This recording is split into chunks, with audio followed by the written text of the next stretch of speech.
عبادات کرتے ہیں، جتنی ریاضات ہیں، جتنی مجاہدات ہیں، جتنی ہم مشقتیں کرتے ہیں، اگر ان میں محبوب مصطفیٰ نہ ہو یہ سب مردود ہے۔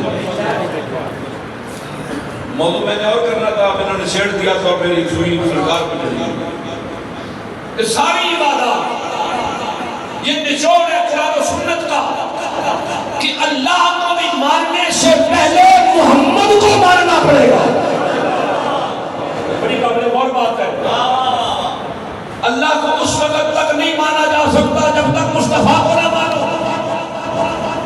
ایک آدمی ساری زندگی نمازیں پڑھتا ہے، روزے رکھتا ہے، قرآن کی تلاوت کرتا ہے، ہر سال حج بیت اللہ کو جاتا ہے، 6 دفعہ عمرہ کرتا ہے، موقع مل جائے تو سارا سال طواف پہ رہتا ہے، عبادات ریاضات کی اس نے حدیں کراس کر دی، لیکن وہ ایک جملہ کہتا ہے اللہ کو تو مانتا ہوں پر محمد کے ساتھ دل نہیں لگتا۔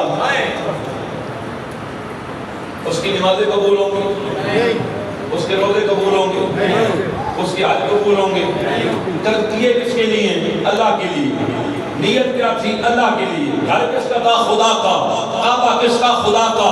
سارے معاملات اللہ کے حکم کے تحت ہوئے ہیں، لیکن چونکہ مصطفیٰ نہیں ہوئے